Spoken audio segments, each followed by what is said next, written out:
भारत गौरव आचार्य श्री पुलक सागर जी गुरुदेव के प्रवचन और लेटेस्ट धार्मिक भजन व कार्यक्रम निशुल्क देखने व सुनने के लिए हमारे YouTube चैनल जीन शरणम मीडिया को आज ही सब्सक्राइब करें और सबसे पहले देखने के लिए बेल आइकन पर क्लिक जरूर करें।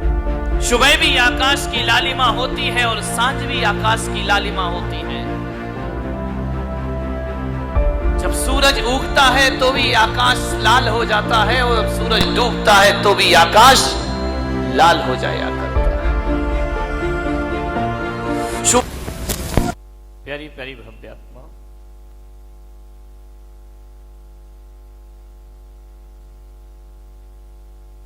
कभी सुबह सुबह उठ करके देखना, ब्रह्म मुहूर्त में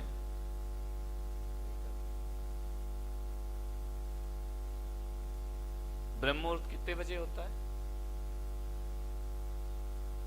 बोलो भाई, 4 बजे। शुक्र है।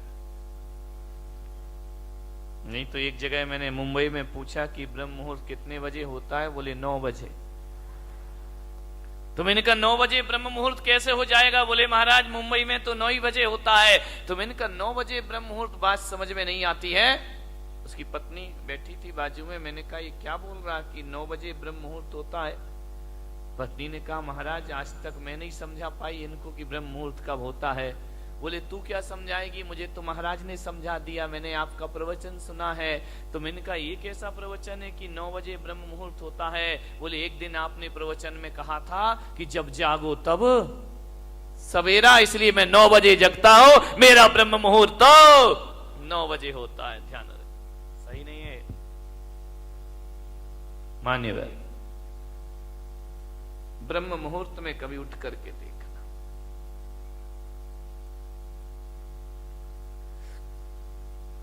आकाश की तरफ देखोगे,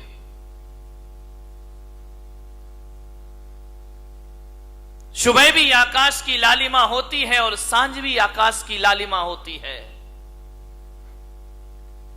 जब सूरज उगता है तो भी आकाश लाल हो जाता है और जब सूरज डूबता है तो भी आकाश लाल हो जाया करता है। सुबह प्रातः काल पक्षियों का कलरव सुनाई देता है तो सांझ भी कलरव सुनाई देता है। फर्क इतना होता है कि सुबह की लाली उठाने का काम करती है और शाम की लाली सुलाने का काम किया करती है। और सुबह के पक्षियों का कलरव जो हुआ करता है वह घोंसलों को छोड़कर बाहर निकलने का होता है और शाम का जो कलरव होता है वह घर वापस लौटने का कलरव होता है। ध्यान रखें, सुबह सुबह पक्षी चहचहाते हैं, कलरव करते हैं, आकाश में पंख फैलाते हैं। ऐसा लगता है सुबह सुबह उन्हें देखो कि जैसे बड़े महोत्सव में शामिल होने के लिए जा रहे हो। पक्षियों के जीवन में कितना आनंद है, कितना संगीत है। पक्षियों के जीवन में प्रातः काल इतना आनंद हुआ करता है, घोंसले से देखता है आकाश में सूरज आया, उषा काल में पंख फैलाकर आकाश में उड़ जाया करता है, मुक्त आकाश का आनंद लिया करता है। कभी देखना जब हवा का झोंका आता है तो एक वृक्ष कितनी मस्ती में झूमा करता है, कितने आनंद में आनंदित हुआ करता है। देखना कभी जिंदगी में विचार करना, नारियल का पेड़ अपनी मस्ती में झूमा करता है और गुलाब का पौधा अपनी मस्ती में झूम। कितना आनंद है इन वृक्षों में, इन पेड़ पौधों में। कभी देखना पहाड़ से गिरते हुए झरने को, उसके पानी में संगीत है, एक गीत है, एक सुर है। बड़े संगीत के साथ पानी झरना बनकर के धरती पर गिरा करता है, बड़ा आनंद है। कल कल निनाद करती नदी को देखना, कितना आनंद है उस नदी में। अपनी मस्ती में रहती है, अपनी मौज में रहा करती है। चिड़िया आनंदित है, पशु पक्षी आनंदित है। एक गाय का बछड़ा जब दौड़ करके रंभाता हुआ मां के पास आता है, इतना आनंद उस बछड़े में हुआ करता है। मान्यवर, मैं आपसे निवेदन करने जा रहा हूं, कि पेड़ पौधे आनंदित है, नदी आनंदित है, तालाब आनंदित है, झरने आनंदित है।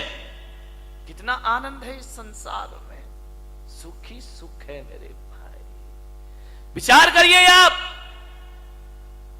प्रकृति का कण कण आनंद में जी रहा है, आसमान आनंदित है। जब रात होती है ना तो हजारों सितारों को आसमान लेकर धरती पर अपना सौंदर्य का रूप दिखाया करता है, आकाश में चंद्रमा चमका करता है।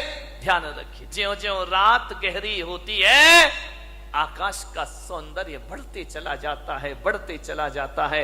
आकाश आनंदित है, धरती आनंदित है, नदियां आनंदित हैं, पेड़ पौधे आनंद में जी रहे हैं, पशु पक्षियों के जीवन में आनंद है। अफसोस है आदमी के चेहरे पर आनंद दिखाई नहीं दिया।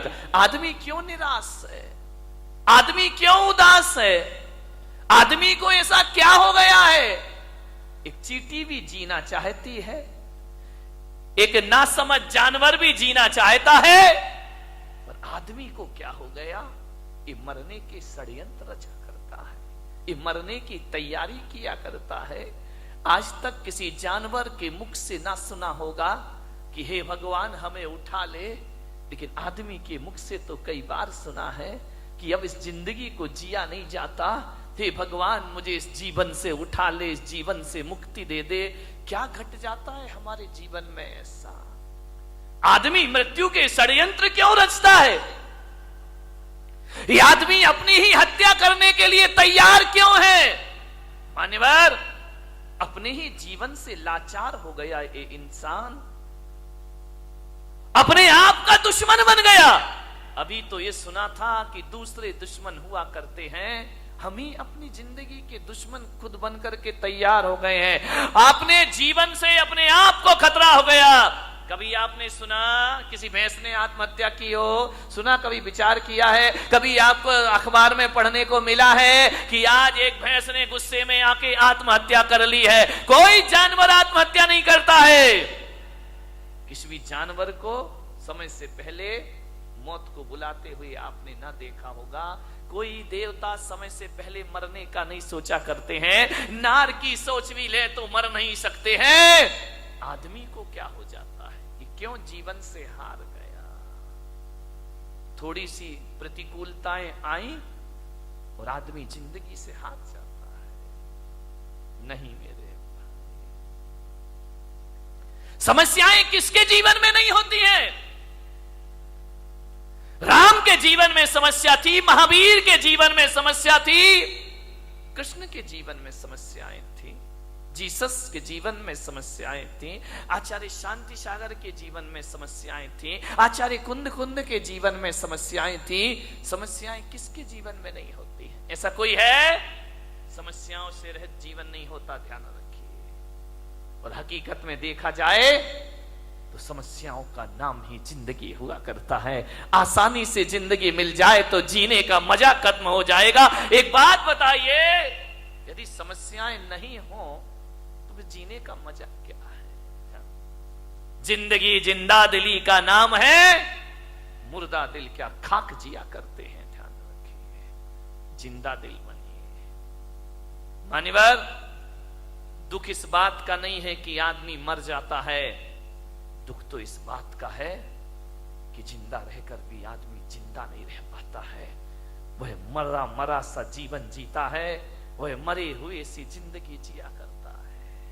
विश्वास पैदा करो अपने आप पर, जिंदगी से हार मत मानिए। जिंदगी मिली है, मालूम है ये मानव का तन मिला है। शास्त्रों में कहा है, ग्रंथों में कहा है, 84 लाख शरीर छोड़े हैं तब जाकर ये मानव का शरीर तुमको प्राप्त हुआ है। 84 लाख योनियों में हमारा जन्म हुआ है। कितने जन्म हम नाली के कीड़े बने होंगे, कितने जन्म पक्षी बने होंगे, कितने जन्म हम कीचड़ में कीड़ों की तरह रेंगे होंगे। हर जन्म में हमने प्रार्थना की होगी ईश्वर से कि हे ईश्वर एक बार मुझे मनुष्य का चोला प्रदान कर दे, हे ईश्वर एक बार मुझे मनुष्य का तन प्रदान कर दे। इसलिए आत्महत्या करने के लिए नहीं, जिंदगी की अंतिम सांस को पूरी ईमानदारी से जीने का प्रयास करिए। अंतिम सांस भी पूरी जिंदा दिली के साथ जिएंगे। क्यों हार जाता है आदमी? जैसा विचार करिए, सोचना। ऐसे ही नहीं मिल गया मनुष्य का जीवन, बहुत मेहनत की है इसके लिए। मनुष्य का जीवन मिला, ऊंचा कुल मिला, अच्छी खानदान मिली, दिमाग मिला, बुद्धि मिला, शरीर मिला, फिर भी इस जिंदगी से हाथ धोते हो आप। अब तो घबरा के कहते हैं कि मर जाएंगे, अब तो घबरा के कहते हैं कि मर जाएंगे। मरकर भी घबरा गए तो फिर बताओ अब किधर जाएंगे? दूसरा हमारे पास कोई रास्ता है नहीं। जिंदगी मिली है, अच्छे से जियो, तरीके से जियो, सलीके से जियो। बहुत कम जीवन मिला है, इसे उदासियों में मत गुजारिए। जिंदगी भीख में नहीं मिलती, जिंदगी बढ़ के छीनी जाती है। जिंदगी भीख में नहीं मिलती, जिंदगी बढ़ के छीनी जाती है।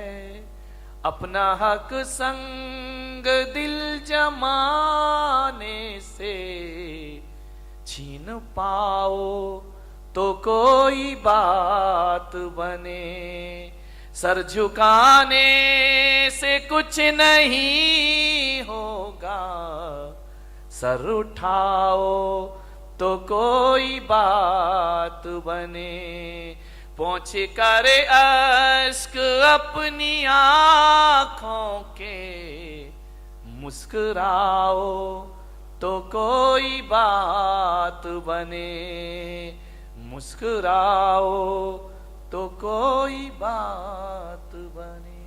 उदास मत जियो, जिंदगी को पूरे आनंद के साथ जीने का प्रयास करो।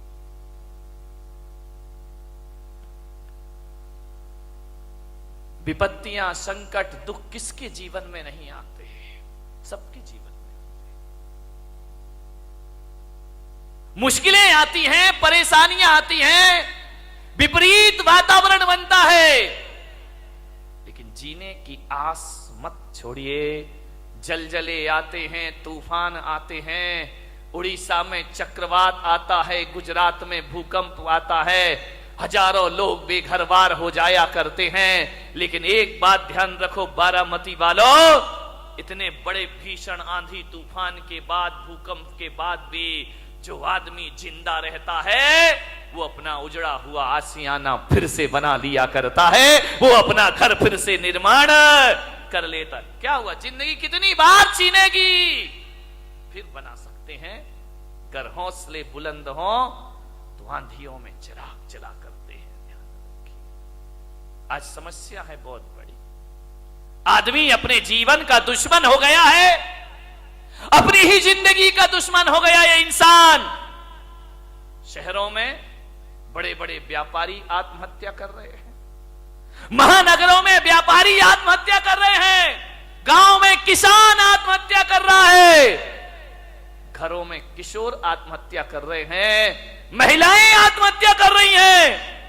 थोड़ा सा निराशा हुई, थोड़ा सा मन का नहीं हुआ, थोड़ा सा प्रतिकूल वातावरण हुआ और आदमी मरने को तैयार है।